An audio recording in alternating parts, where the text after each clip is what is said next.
The green cloud billowed, a toxic-looking fog against the porch lights that had just blinked off.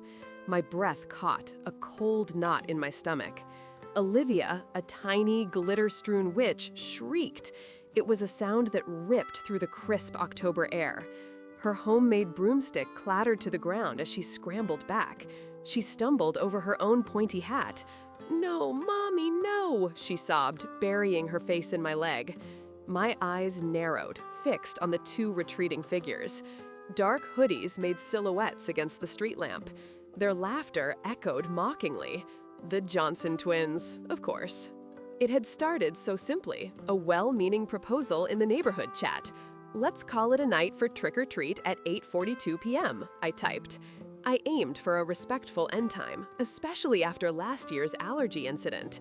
The no nuts sign had been taped prominently to our pumpkin bucket all evening. It was a bright yellow beacon. Yet here we were, 8:43 p.m., a minute past the agreed-upon curfew. A harmless, I knew intellectually, smoke bomb had just exploded where our teal pumpkin sat. My carefully curated, safe Halloween had just been vandalized by entitled teenagers. My fingers flew across the keyboard. Did anyone else see what just happened at the Millers? The responses trickled in. They were a mix of outrage and dismissiveness. Mrs. Peterson, ever the peacemaker, suggested it was just kids being kids. But the trauma in Olivia's wide, tear-filled eyes wasn't just kids. This was a line crossed. "Mommy, are the green monsters coming back?" Olivia asked me later that night. Her voice trembled. Later that week, at the community garden, I saw Mrs. Johnson. Her hands were deep in the soil. "Morning, Martha," she chirped, oblivious. I straightened, my voice tight. "Good morning, Carol. We need to talk about Halloween night." Her smile wavered, then solidified into a polite mask. "Oh?" she said, her tone a little too casual. I laid out the facts, calmly, detailing Olivia's terror. "They threw a smoke bomb right onto my porch, Carol, a minute after the agreed-upon end time." She bristled. "My boys would never. They were home by 8:30. The lie hung in the air, thick and unpleasant. I felt a pang of disappointment, a deep crack in the veneer of neighborhood trust. The memory of Olivia's fear burned. "I saw them, Carol," I stated. "Two figures, your boys." I decided then that I wouldn't back down. The next day, a package arrived at my door. Inside was a hand-drawn picture from Olivia, a green monster with glowing red eyes. There was also a note from her teacher expressing concern about Olivia's recent anxiety. This wasn't just about a smoke bomb. It was about protecting our kids and the sanctity of our community. I reviewed the doorbell footage again, the timestamp undeniable, 8:43 p.m. The hooded figures, their gait unmistakable. It was them. "See, honey," I said to Olivia, pointing at the screen, "Mommy is going to make sure this stops." I uploaded the clip to our private neighborhood forum. It was a direct challenge. The immediate backlash was fierce. Some defended the Johnsons, citing privacy concerns about sharing footage. Others, like me, demanded accountability. The comments section exploded, a digital battleground. "Martha, are you sure this is a good idea?" a neighbor messaged me. "This could get ugly." I typed back, "Kids deserve to feel safe on their own porches." Then came the anonymous message in my inbox. "You're making a big deal out of nothing. Drop it." It was a veiled threat, a chilling reminder of the unspoken rules of our quiet suburban haven. My stomach clenched, but my resolve hardened. I had a choice: back down and let this slide, or push for what was right, knowing it would fracture the fragile peace of our neighborhood. The cost would be high, professionally and personally. I could lose friends, alienate neighbors, and potentially put my own family in the crosshairs of an escalating conflict. But how could I look Olivia in the eye if I didn't stand up for her? "No more green monsters," I whispered, looking at Olivia's drawing. The next community meeting was set for Friday. It was ostensibly about the upcoming holiday potluck. I knew it would be about more than just casseroles. I had to decide if I would present the video footage, publicly exposing the Johnson twins and their parents' deceit, and face the fallout. The community hall buzzed with nervous energy that Friday evening. Folding chairs scraped on the floor as people settled in. I clutched a small USB drive in my hand. It felt heavy. Carol Johnson sat in the front row, her back straight, avoiding my gaze. Mr. Henderson, the neighborhood association president, cleared his throat. "All right, everyone, let's get started." He began with mundane announcements about leaf collection and the potluck sign-up sheet. The air grew thick with unspoken tension. I waited for my turn, my heart thumping against my ribs. Finally, Mr. Henderson paused. "Now, I understand there's another matter some of you wish to discuss tonight." He looked directly at me. I stood, my voice steady despite the tremor in my hands. "Yes, Mr. Henderson, I have something to share." I walked to the front, feeling every eye on me. I inserted the USB drive into the projector. The familiar image of my porch appeared on the screen, then the timestamp, then the green smoke. "This happened on my porch Halloween night at 8:43 p.m., I explained, my voice carrying through the quiet room. Gasps rippled through the audience. Carol Johnson's face went pale. "That's impossible," she blurted out. "My boys were home." I let the video play. The two hooded figures were clear, their distinctive walk undeniable. A murmur spread through the room. That's David and Michael," someone whispered from the back. The projector clicked off. The room was silent for a moment. Carol stood up, her face red. "This is an invasion of privacy, Martha. You can't just record people's children." Her husband, Tom, stood beside her, his arms crossed. "We'll be speaking with our lawyer about this." "This isn't about privacy, Carol," I replied, my voice firm. "It's about accountability. It's about creating a safe environment for all our children." I looked around the room, meeting the eyes of other parents. Olivia was terrified. She drew pictures of monsters. This isn't just kids being kids. This is a boundary that was crossed. A few parents nodded. Others looked uncomfortable. "What do you want, Martha?" Tom Johnson demanded. "An apology? We'll apologize." He sounded dismissive. "I want more than an apology," I said, meeting his gaze. "I want a commitment that this won't happen again. And I want us, as a community, to establish clearer guidelines for behavior and consequences when those guidelines are broken." The room erupted in a flurry of voices. Some agreed with me, others sided with the Johnsons, arguing that I was overreacting. Mr. Henderson pounded his gavel. "Order! Order!" The meeting stretched on, becoming a heated debate about personal responsibility versus community rules.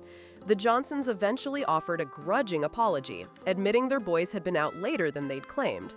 David and Michael, looking sullen, mumbled their apologies too. It wasn't a full victory, but it was a start. The neighborhood association agreed to form a committee to draft a new code of conduct, specifically addressing disruptive behavior and after-hours activities. The days following the meeting felt strange. The air in the neighborhood was heavy with unspoken words. Some neighbors smiled at me warmly, a quiet acknowledgement. Others gave me wide berth, their gazes cool. Olivia still asked about green monsters sometimes, but her nightmares were fewer. I started taking her to the community garden with me. She loved digging in the dirt. We planted a small teal pumpkin, not for Halloween, but as a symbol of our new beginning. The community code of conduct was finalized 3 months later. It included clear guidelines on noise curfews, respectful conduct, and consequences for vandalism, with a specific clause about protecting children's safety. The document was ratified by a majority vote, signifying a collective commitment to a safer, more respectful neighborhood. The Johnsons moved away 6 months after the incident. Their house went on the market quietly. Olivia still talks about the mean boys sometimes, but she's also much braver. We still put out a teal pumpkin every Halloween, but now it feels like a symbol of resilience, not just a warning. The room buzzed with anger. Carol Johnson's face was pale. "That's impossible," she blurted out. "My boys were home." I let the video play. The two hooded figures moved clearly. Their distinctive walk was undeniable. A murmur spread. That's David and Michael," a voice whispered. The projector clicked off. Silence fell. Carol stood up. Her face was red. "This is an invasion of privacy, Martha. You can't just record people's children." Her husband, Tom, stood next to her. His arms were crossed. "We'll be speaking with our lawyer about this." "This isn't about privacy, Carol," I replied. My voice was firm. "It's about accountability. It's about creating a safe environment for all our children." I looked around the room. I met the eyes of other parents. Olivia was terrified. She drew pictures of monsters. This isn't just kids being kids. This is a boundary that was crossed. A few parents nodded. Others looked uncomfortable. "What do you want, Martha?" Tom Johnson demanded. "An apology? We'll apologize." He sounded dismissive. "I want more than an apology," I said. I met his gaze directly. "I want a commitment that this won't happen again. And I want us, as a community, to establish clearer guidelines for behavior. I want consequences when those guidelines are broken." The room erupted. Voices rose in a flurry. Some agreed with me. Others sided with the Johnsons. They argued that I was overreacting. Mr. Henderson pounded his gavel hard. "Order! Order!" The meeting stretched on for hours. It became a heated debate. It was about personal responsibility versus community rules. The Johnsons eventually offered a grudging apology. They admitted their boys had been out later than they'd claimed. David and Michael, looking sullen, mumbled their apologies too. It wasn't a full victory for me, but it was a start. The neighborhood association agreed to form a committee. Their job was to draft a new code of conduct. It would specifically address disruptive behavior and after-hours activities. The days following the meeting felt strange. The air in the neighborhood was heavy. So many words remained unspoken. Some neighbors smiled at me warmly. It was a quiet acknowledgement of support. Others gave me a wide berth. Their gazes were cool and distant. Olivia still asked about green monsters sometimes, but her nightmares were fewer now. I started taking her to the community garden with me. She loved digging in the dirt. We planted a small teal pumpkin there. It wasn't for Halloween. It was a symbol of our new beginning. The Code of Conduct Committee met weekly. I was on it. We debated every point. We heard from various families. Some wanted strict rules. Others argued for flexibility. The Johnsons never attended. Their house went on the market quietly a few weeks later. This surprised some people. Others said they saw it coming. The process was slow. It was often frustrating, but we stuck with it. We crafted language about respecting property. We set noise curfews. We made a clear policy for handling vandalism. It even had a specific clause about protecting children's safety. After 3 months, the document was ready. It was put to a community vote. The result was a majority in favor. The new code passed. It signified a collective commitment. It meant a safer, more respectful neighborhood for everyone. The public payoff came during the annual summer block party. Before, it was always a bit chaotic. This year, the older kids helped set up. They organized games for the younger ones. There were no loud music complaints after 10 p.m., no teenagers loitering and making a mess. Mr. Henderson, usually stressed, actually relaxed. He even told me, "Martha, you really shifted something here." Neighbors, once divided, mingled more freely. There was a sense of calm. A tangible shift had occurred. My quiet aftershock happened a few months later, on Halloween night. Olivia, dressed as a sparkly astronaut, helped me put out our teal pumpkin. It sat prominently on our porch. "No nuts," she declared proudly. Kids came by. Parents saw the pumpkin. Some nodded in recognition. They remembered what it stood for. No green smoke appeared, no shadowy figures, just happy kids, laughing. Olivia looked up at me. "Mommy, the monsters are gone," she whispered. Her eyes were bright with real conviction. I knelt down and hugged her tight. Her small arms squeezed my neck. The air felt clearer. The trust in our neighborhood had been broken. It had been hard, but we were rebuilding it. One transparent conversation, one clear rule, one brave child at a time. The quiet resolve to protect the smallest among us had changed everything. The Johnsons moved away completely 6 months after the incident. Their house sold quickly to a young family with 2 small children.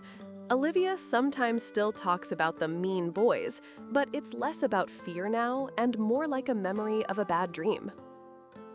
We still put out a teal pumpkin every Halloween. It's a permanent fixture. Now it feels like a symbol of resilience and community. It's not just a warning anymore, it's a promise kept. Our actions, however small, can echo profoundly. What uncomfortable truths have you confronted for the greater good?